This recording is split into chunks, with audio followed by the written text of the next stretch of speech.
Welcome to another edition of Take a Bite Out of South Florida. I'm actually on location today at Max's Grille in Meisner Park, Boca Raton, with Chef Mike Casari, and we are going to talk all things Max's, food going on here, but Rappaport's in general, and his background. Like, tell me, I know you've been with Rappaport's and in Florida for a while, but you you also were in Cincinnati for a little bit. I was, yes. Tell me, a fun venture. Yeah, let's start from the beginning. Let's meet Mike. Well, first, congratulations on the podcast. Thank you. Thanks for coming on. It's definitely nice to have you in town and in Max's. So I grew up in New Jersey, I think like you as well. Jersey. So Jersey my father was, a very good cook growing up, and I think like every young child, you want to emulate your parents a little bit. And my dad was always happy in the kitchen, so I wanted to kind of find that happiness as well, and it kind of led me to becoming a professional chef. Where my do you parents study? were very, happy about that. If you pushed me in that direction, so I went to Johnson & Wales in Rhode Island. Cool. It's one of the top culinary programs in the nation, and from there I kind of skyrocketed. I definitely wasn't the best in school. I think like most people in this industry, we're more hands-on. The creative math nature. And science and... Exactly. I know gallons and teaspoons and cups, Right. so we're good. But I think this was an outlet for me that, kind of, fit the direction of my life. Right. So after school, I worked in a big company called Venda Ravioli Cosentino's during my time in school. And that was a big Italian restaurant. I worked my way into a sous chef position there and oversaw 2 of the kitchens they had there. I got to work with a bunch of my friends, which was really cool. And from there, I got a job working for Lady Gaga and her family. No way. In New York Wait, City. really? Yeah. That's awesome. I Yeah. did not know that about you. Yeah, so her and her family opened up a restaurant.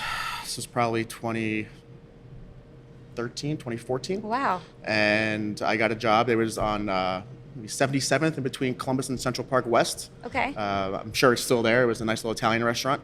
But it was really cool getting to work under Chef Art Smith. He's a big name in Chicago. Yes.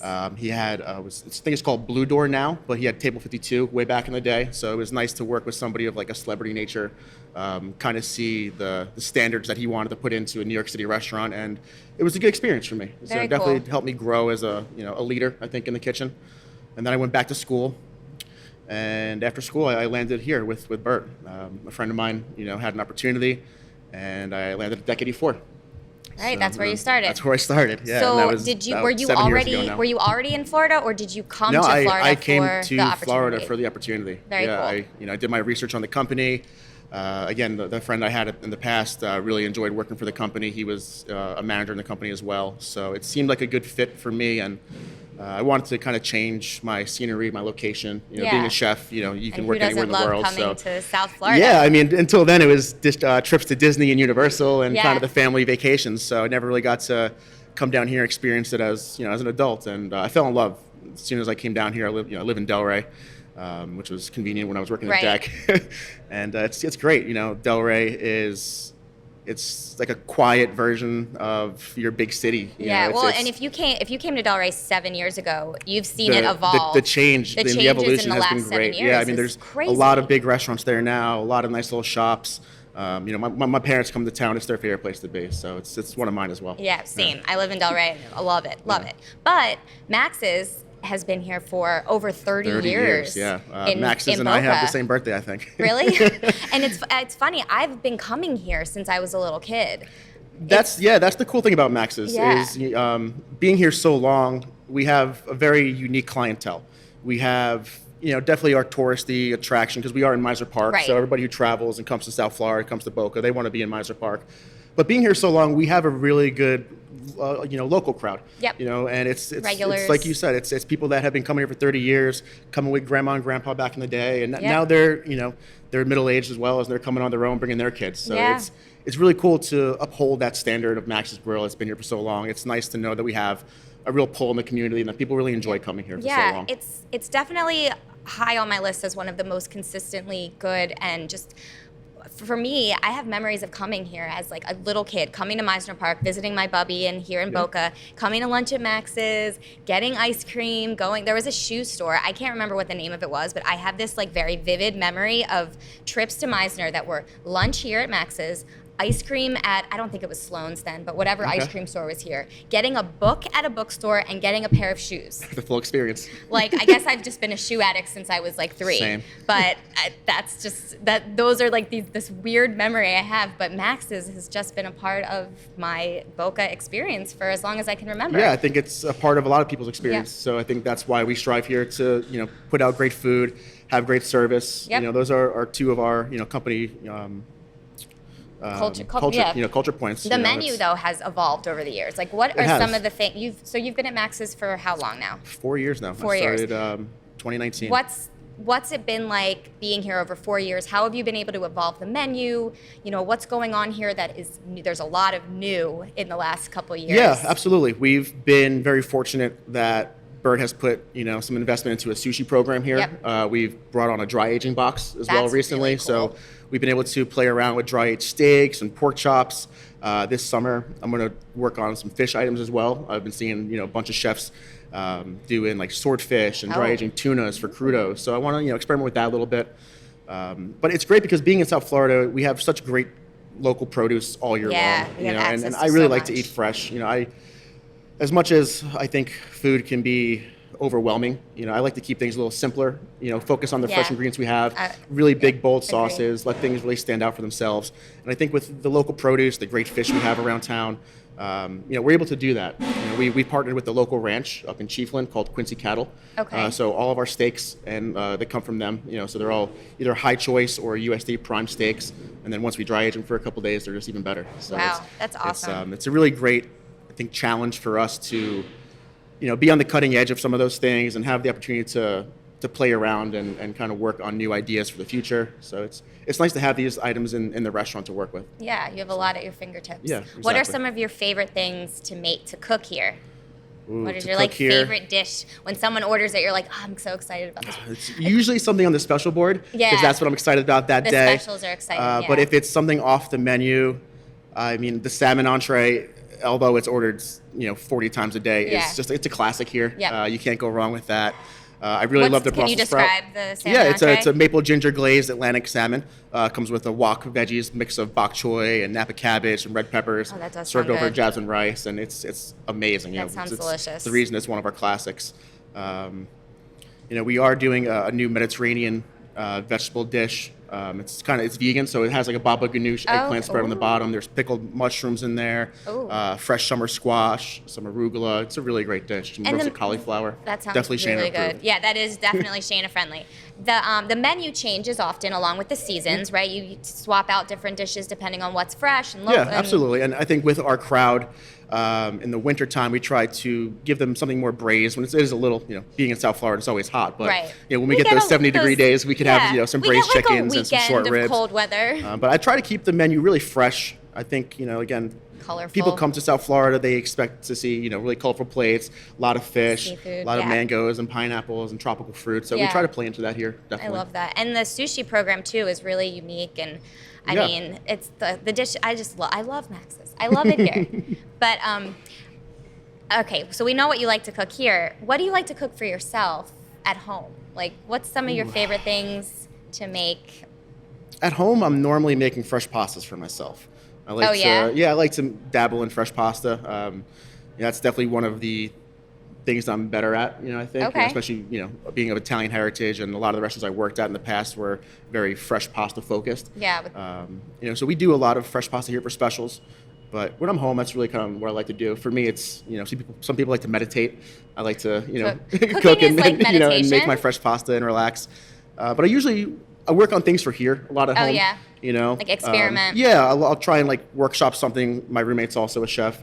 So I'll workshop something with him and a few of my friends and see if they like it first before I, let everybody in Boca taste it. So. Yeah, smart. Have some people to test it out. Yeah, exactly. Always nice to do. What are some of your favorite restaurants? Let's talk about South Florida food. okay. What's it like? I think my favorite restaurant in Delray is Mia. Oh, On Atlantic Avenue. It's so good. It Mia is. is so Jay is good. a very Jay's talented great. chef. I was He's just been there. cooking here for in town for a long time. Yep. He's I think a New Jersey Philly He's guy also as a well. New Jersey guy. I think that's why I like him. But his food's fantastic. It's a great little restaurant. They have the creative freedom to kind of push some boundaries. And, Yeah.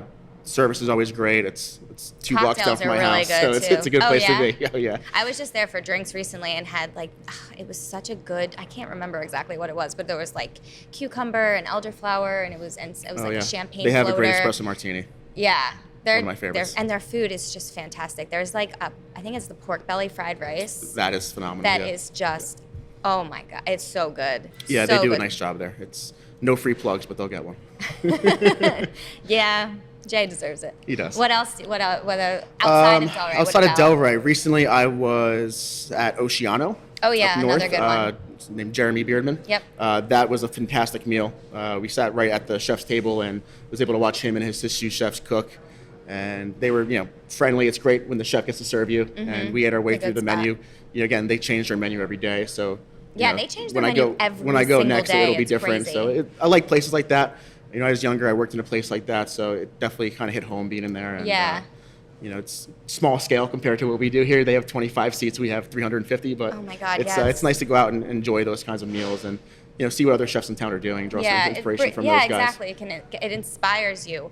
One of the other things, I know you don't have any on the schedule right now, but you were having wine dinners. We were, and, yeah. Whiskey tasting events Yes. and things like that, and those are cool because it gives you an opportunity to kind of experiment with different things Absolutely. that aren't on the menu, and maybe if they're really if your people really like them, it's something you can add. So Absolutely. And how do so when I was in Johnson & Wales, my minor was sommelier. Oh. So I actually have a good enough knowledge of wine pairing, and although I haven't really studied it in the last couple of years, definitely focused more on the culinary aspect of my career. Yeah. I do have the basic understanding of pairings, and so it's a nice little challenge. Yeah. And like you said, if people really enjoy that dish, it becomes a special for a few weeks, or it becomes a permanent menu item. Right. Unfortunately, this summer we didn't have the opportunity to do as many as we wanted to, but I did pull a few of those ideas for the next fall menu. So. Cool. We're Well, excited that's for fun. those, yeah. I haven't been to any of the wine dinners here, but I did come to one of the whiskey tastings, despite Those the are fact fun. that I Yeah. don't drink whiskey. But I brought my whiskey-loving boyfriend, and that was fun. Yeah. Everybody was sitting down. You got to meet a lot of new friends and Yeah, we faces. try to make them more of like a social hour. Yeah. So, the presenter of the whiskey or bourbon will come and do the little spiel, and you can ask them as many questions as you want, but we try to keep it more of like a happy hour where everybody is involved and Yeah. make it more fun, make it, about the whiskey, but about the times and the experience here as well. And Yeah. we always pair them with some nice food, normally something that's a little smoky to kind of go with the bourbon or the whiskey. That was going to be my next question. How do you, and going back to the wine pairings too, what's like, people are always making, giving you the best tips for wine pairings and wine tastings and all of that. What, when you're pairing a dish with wine, what are some of the things that you're looking for? How do you know what goes together? You want to pair bold things with bold wines. So and delicate things with delicate wines. So if you think about, like a big Cabernet, you're going to want something that's going to be able to stand up to that. Right. So you're going to want, something really rich. You're going to want something, really fatty as well, so that cuts through, the wine will help cut through that. So like a ribeye is always a perfect example for that. I think you also want to understand how the wine is made and what the notes are. So if you have a red wine that has a lot of jammy notes and it's really forward in like grape and red currant, you want to play into that and you want to focus items on your plate around those. A lot of white wine will have the notes of apple and peach. So if you can play with someone's palate and show them that this flavor in the glass can also kind of represent itself on a plate, I think that makes it more exciting for the guest. Very cool. Yeah, thank you. That's like one thing I sometimes toy around with. I'm like, should I have gone to school for that? Like, I don't know. I feel like I just would want to just drink all the wine. It was a 7 a.m. class. So it was a hard one to get out of. There was a wine tasting class. I remember my senior year at Rutgers University, and it was the hardest class to get into. I was never able to get in, and I wish that I had. But it was like the first elective class that got filled up, and it was probably like a 7 a.m. class. But that was the one that everybody wanted. Who doesn't want to go to class and drink? Right. Who doesn't want to go and wine taste? That would have been fun to do. That's the one thing I wish I knew more about, and I'm constantly trying to learn more. So.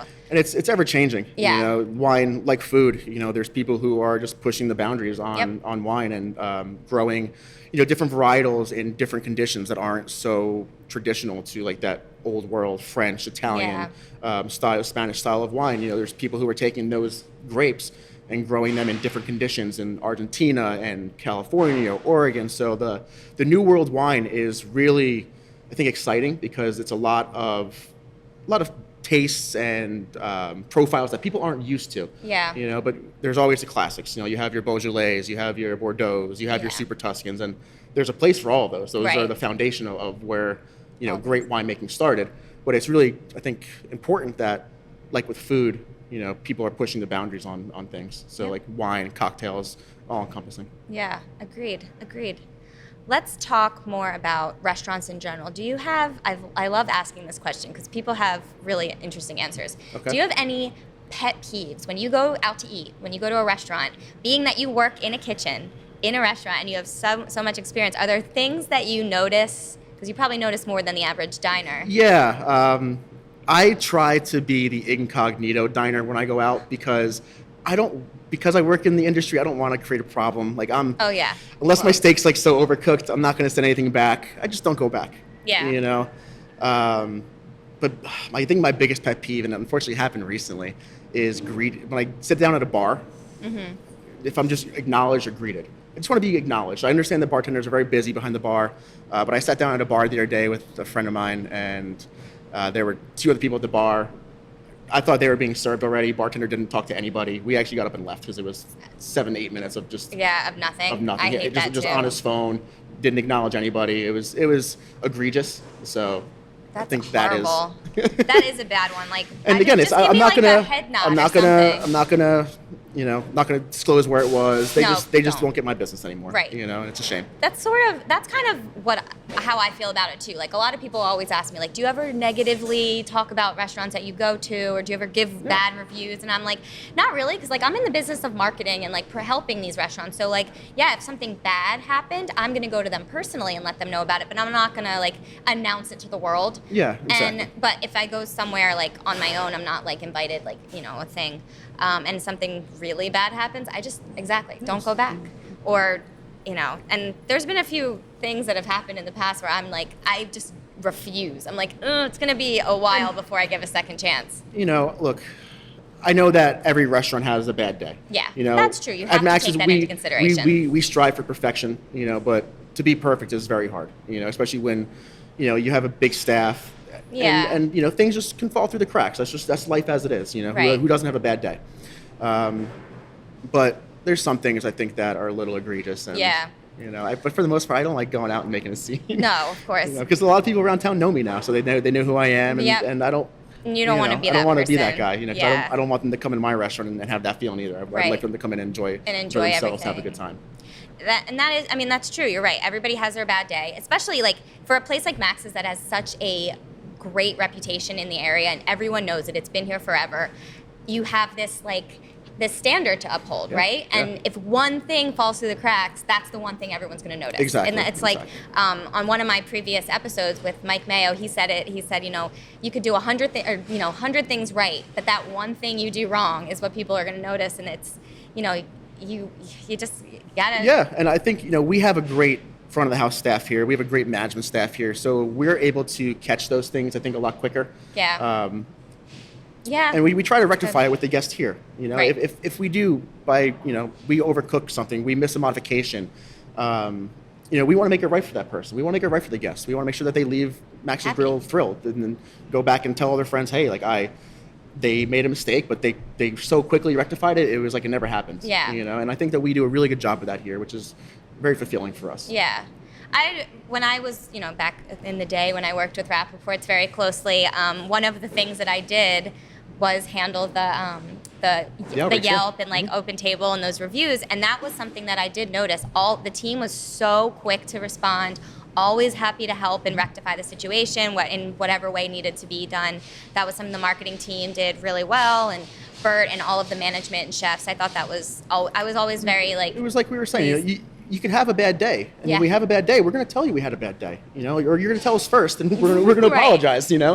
because we want you to come back. Yep. Just because we had one bad day doesn't mean we have a bad day every day. Yeah. And we want to show people that we're very sorry for that, but come back, let us try again. Yeah, And a lot of exactly. times it works. They come back, we send them a gift card to come back, and they're so happy that we took the time to reach out to them and rectify their situation. Yeah, and I think people sometimes just want to be heard.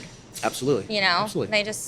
There's so many times that these comments and everything go noticed by restaurants. So sometimes just having someone reach back out and be like, okay, we hear you, we're sorry, this is how we're going to change this or fix the situation, and then things are happy again. So back to talking more about Max's. What is going on this summer? Do we have any like specials? Like what's happening? Specials, yeah. So we have actually been really gearing towards the fall menu a little bit the last couple of weeks.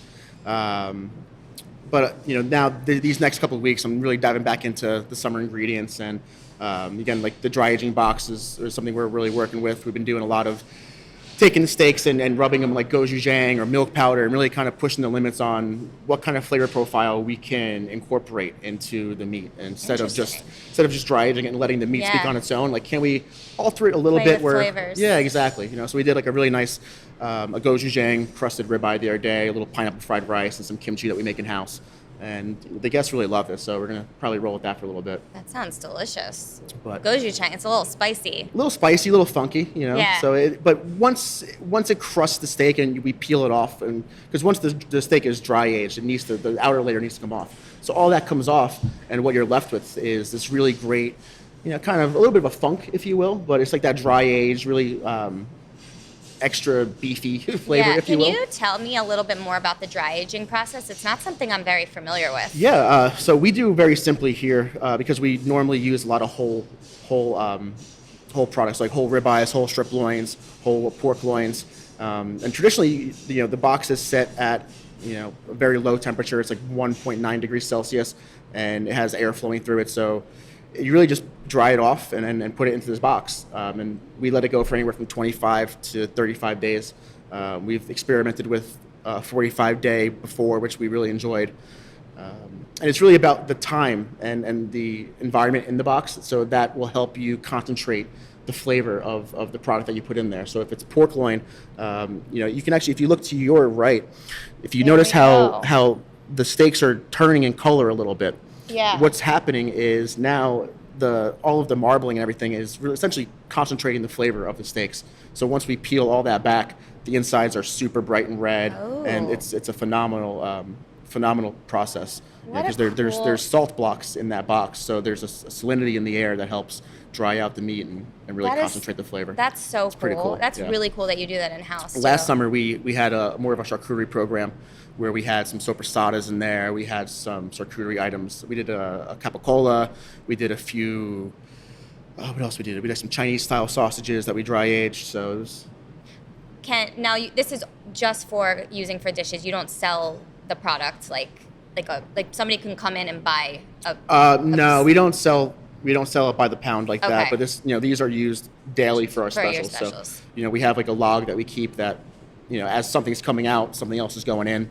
And then we have, that for the next week or so. Very cool. Yeah. That's awesome. Yeah, what right? a great program to have. And this just started about a year ago. About a year ago now. So it's been great for me because we're able to push the limits on some things and experiment with some new ideas. So it's always nice to have that opportunity to kind of push the boundaries. Yeah, very cool. And the sushi program is new and doing really well too. Yeah, sushi program is maybe a year and a half now. It was opened not this March, but the March previous. And it's a great program. We're very lucky. John Lee, the sushi chef, he's a stud. His food is phenomenal. He has such a great palate, and he has a great skill set. Knows what our guests like. We have some really cool items on there that are definitely different. How often do you see Pop Rocks on sushi? That's what I was gonna say. I was like, the Pop Rocks one is really good. I think we have what's in that one? That is a spicy tuna inside with spicy tuna. There's some cucumber, avocado in there as well. And then there's more like just regular tuna on top, and then we top it with the Pop Rocks, and there's some other garnishes on like sesame seeds and stuff of that nature. But it's great because as it's walking to the table, you can hear it kind of popping against the tuna, and then because in crudo, tuna and apples go really well, so they're apple Pop Rocks, so it kind of plays into that idea. That's interesting. Yeah. Very good. I might have to get that for lunch. Yeah. That's our fan favorite. Let's. I'm trying to think where. Tell me more about just like growing up working in restaurants, or your experience. So my first job was in a deli. When I was 13, so I was going into my freshman year of high school. After my freshman year, I just wanted the job. I wanted to work. So I was 14 years old. I guess I wanted to work in somewhere in a in restaurant. the industry. I knew at that summer I kind of sat down to myself. I was like, well, like, what do you want to do? Like, what makes you happy? You know, like, you're not going to enjoy sitting at a desk for your whole life. That's not you. You know, like I mentioned earlier, I wasn't the greatest student, you know, so I didn't want to have to go and continue that kind of path. Well, it's nice that your parents, you know, some people grow up and their parents are like, they force this path of academics. Yeah. And it's nice that you were able to like do My what parents, made you happy. And they wanted to see all, you know, I'm the oldest of four. Wow. So they just wanted to see us all healthy and happy. And, you know, they've been very supportive of my journey, my career, because it wasn't easy by any means. No. You know, it's certainly not if you want to take this seriously. It is hard work. It is dedication to a craft. It is long days and late nights, and you work holidays.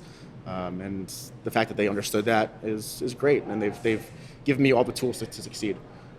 So when I was younger, I got this job at this deli, and they were rated one of the top delis in New Jersey for a long time. what part of Jersey did you grow up in? I grew up in Old Bridge. Is that, where is that? Is that north? It's central Jersey. It's in Okay. Middlesex County, near Oh. like Freehold, Okay. Manalapan area. Got it. And you know, the deli was called Sacconi's. It was the owner's last name, and they, at a really early age, I think instilled in me like what hard work was, and you know, how to treat people in this industry. Mm-hmm. You know, that we treat people with respect because it is a hard job. You know, that people don't need to come into work every day for you. You know, they can easily tell you that, you know, tomorrow's my last day, or not show up, Right. or this or that. But when you treat people well, they're more likely to succeed. And when they succeed, you succeed. So for me, that, you know, I worked there for 4 years until I went to college. And, you know, I rose the ranks there as a young kid, a little teenager.